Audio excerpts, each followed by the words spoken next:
अरे टोनी, इतने भागते भागते क्यों आ रही हो? क्या जंगल में कुछ नया होने वाला है?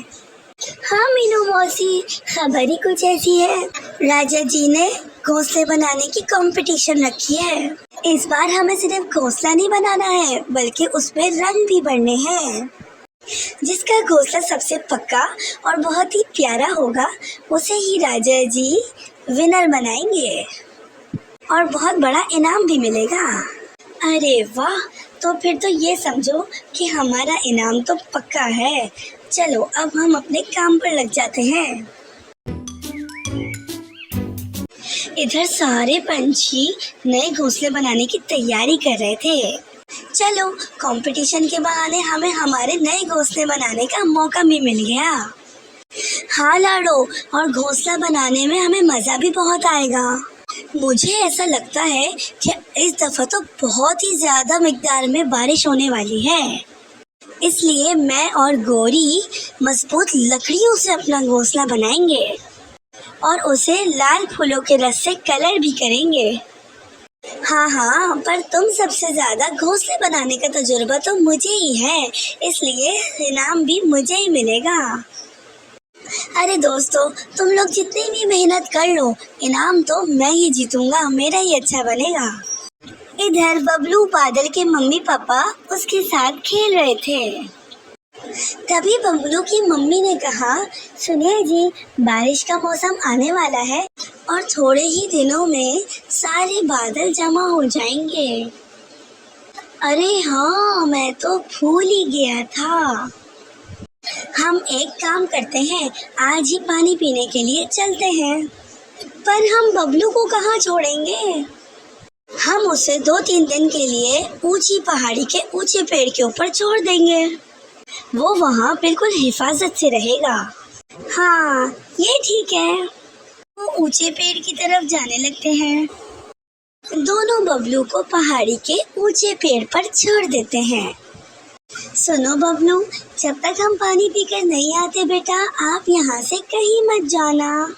ठीक है मम्मी, पर आप जल्दी से आना। दोनों वहाँ से चले जाते हैं। बबलू के मम्मी पापा जंगल के ऊपर से उड़ते हुए जा रहे थे। तभी उनको जाते हुए कालू कौवा देख लेता है और वो कहता है, वो देखो, बादल जा रहे हैं।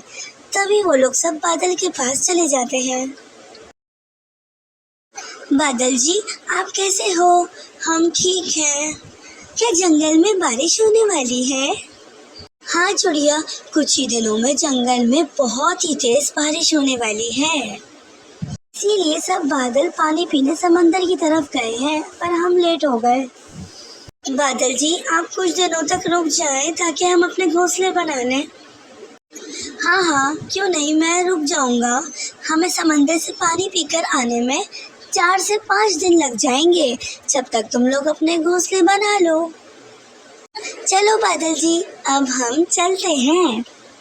अरे जल्दी चलो, हम भी चलकर जल्दी से घोंसले बनाते हैं। अगर बारिश शुरू हो गई तो फिर हम अपने घोंसले नहीं बना पाएंगे। सारे परिंदे अपनी तैयारियों में लग जाते हैं। मैं एक काम करता हूँ, ऊंची पहाड़ी वाले इलाके से मजबूत लकड़ियाँ लेकर आता हूँ। वहाँ मुझे पीले रंग की बेरियां भी मिल जाएंगी। भूरा तेज उड़ते हुए ऊंची पहाड़ी के इलाके पर आ जाता है। उसे वहाँ पर मजबूत लकड़ियों के साथ साथ पीले रंग की बेरियां भी मिल जाती हैं। अरे वाह, जैसा मैंने सोचा था, मुझे तो यहाँ पर सब कुछ ही मिल गया। वो अपनी चोंच में पीली बेरियां और साथ ही कुछ लकड़ियां भी जमा करके ले जाता है। वो अपने घर की ओर जा ही रहा था कि उसे कोई बैठा हुआ महसूस हुआ। अरे, ये मैं क्या देख रहा हूँ? और वो ये कहकर उसके पास चला जाता है। अरे अंकल, आप कौन हो? मेरा नाम भूरा है, लेकिन तुम कौन हो? मेरा नाम बबलू है और मैं एक छोटा बादल हूँ। मेरे मम्मी पापा समंदर की ओर गए हैं पानी पीने के लिए। भूरा समझ जाता है कि ये उन्हीं दोनों बादल का बेटा है जो कुछ ही देर पहले इन लोगों को जंगल में मिले थे। भूरा बहुत ही चालाक था। उसके दिमाग में एक आइडिया आ जाता है। अरे हाँ हाँ, मैं तो तुम्हें ही ढूंढ रहा था। तुम्हारे मम्मी पापा ने मुझे तुम्हें लेकर आने के लिए कहा है। बबलू मम्मी पापा का नाम सुनकर हैरान हो जाता है और कहता है, चलो अंकल। अरे लेकिन हमें अपने साथ साथ ये लकड़ियाँ और बेरियां भी लेकर जानी है। फिर भूरा वो सारी लकड़ियाँ बादल के ऊपर रख देता है। वो बहुत भारी होती हैं और खुद हल्की बेरियां उठाकर चलने लगता है और सोचता है, अब तो मैं ही जीतूंगा। अब मुझे ये कंपटीशन जीतने से कोई नहीं रोक सकता। भूरा बबलू को लेकर अपने पुराने घर आ जाता है और उससे लकड़ियां लेकर वो जमीन पर रख देता है। फिर वो उससे कहता है, अरे बबलू, तुम थोड़ी देर मेरे घर के अंदर ही बैठ जाओ, तुम्हारे मम्मी पापा आते ही होंगे। जैसे ही बबलू बादल अंदर जाता है, भूरा बाहर से दरवाजा लॉक कर देता है। अरे अरे अंकल, ये क्या कर रहे हैं? मैं तुम्हारा इस्तेमाल करके दूसरे पंछियों को सबक सिखाने वाला हूँ। जब तक मेरा काम नहीं हो जाता तब तक तुम यहीं रहो। भूरा अपना घोंसला बनाने में लग जाता है। वो एक ही दिन में अपना पूरा घोंसला बना देता है। चलो, मेरा घोंसला तो बनकर तैयार हो गया। बस अब इन बेरियों से कलर कर लेता हूँ, कल तक तो ये भी सूख जाएगा। भूरा पीली बेरियों का रस निकालकर अपने पूरे घर को रंग कर देता है।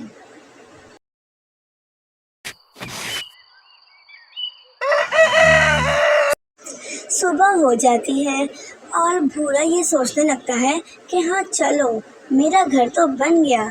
अब मैं एक काम करता हूँ, दूसरे पंछियों का घर खराब करके आता हूँ। ये सोचकर वो जा ही रहा होता है कि बेचारा बबलू उसको घर के अंदर से आवाज लगाता है, लेकिन भूरे को जरा भी उस पर रहम नहीं आता। वो वहां से निकलकर दूसरे पंछियों के घोंसले तक आ जाता है और देखता है सारे पंछी अपने नए घोंसलों पर रंग कर रहे होते हैं। वो ये सोचने लगता है कि बेचारे इतनी मेहनत कर रहे हैं, लेकिन मैं इनके सब मेहनत पर पानी फेरने वाला हूँ। वो तेज उड़ते हुए समंदर की ओर जाने लगता है।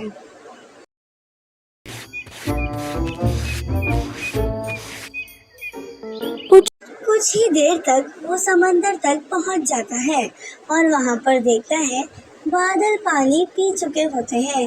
वो बस पंछियों के घोंसले बनने तक का इंतजार कर रहे होते हैं। बादल भाई, अरे बादल भाई, आपको पता चला आपके बेटे बबलू को सारे पंछियों ने कैद करके रखा हुआ है। वो चाहते हैं कि आप उनके घरों के ऊपर बारिश ना करें। क्या? ये तुम क्या कह रहे हो? बादल गुस्से से आग बबूला हो जाते हैं और गुस्से से जंगल की तरफ बढ़ने लगते हैं और भूरा भी उनके साथ जाने लगता है। दूसरी तरफ जंगल में पंछी परेशान होने लगते हैं। अरे लाडो, ये मौसम अचानक कितना बदलने लग गया है। लगता है बहुत जोर की बारिश होने वाली है। अभी तक हमारे घोंसले के रंग भी नहीं सूखे। बादलों ने तो कहा था कि वो कुछ दिन तक रुकेंगे, फिर आएंगे। लगता है पर अभी ही बारिश होने वाली है। मौसम अचानक बदल जाता है और तेज तूफान आ जाता है। सारे पंछी ये खतरनाक तूफान देखकर डर जाते हैं। पंछियों, देखो अब मैं क्या करता हूँ। बादल बहुत गुस्से में था और वो तेज बारिश बरसाना शुरू हो जाता है। सारे पंछियों के घोंसले का रंग बहने लगता है। सारे पंछियों के घोंसलों के रंग उड़ जाते हैं। इधर बबलू की माँ बबलू को आवाजें लगाकर ढूंढ रही होती है। तभी बबलू दरवाजा तोड़कर बाहर आ जाता है और अपनी मम्मा को आवाजें देने लगता है। मम्मी, पापा, रुकिए, आप ऐसा मत करिए। ये सब इन पूरे कौवे ने किया है। इसने इन पंछियों का कोई कसूर नहीं है। बबलू सारी बात अपने मम्मी पापा को बता देता है। बबलू की बात सुनते ही बादल की समझ में सारी बात आ जाती है। अच्छा तो ये बात है। बादल और भी ज्यादा गुस्सा हो जाता है और भूरे कौवे के घोंसले की तरफ जाकर उसके घोंसले पर कड़कती हुई बिजली गिरा देता है। उसका घोंसला तहस नहस हो जाता है। भूरा ये सब देखकर वहां से डर के भागने लगता है। तभी बादल एक बादल का पिंजरा बनाकर उसको उसके अंदर कैद कर देता है। बादल माफी मांगते हैं, पंछियों हमें माफ कर दो, हमसे भूल हो गई। हम तुम्हारे घोंसलों को फिर से पहले जैसा और मजबूत बना देते हैं। बादल सारे पंछियों के घोंसलों को बहुत ही सुंदर और पहले जैसा अच्छा बना देते हैं और पंछी खुश हो जाते हैं और उन घरों में रहने लगते हैं। तो दोस्तों, इस कहानी से हमें ये सीखने को मिलता है, जैसी करनी वैसी भरनी।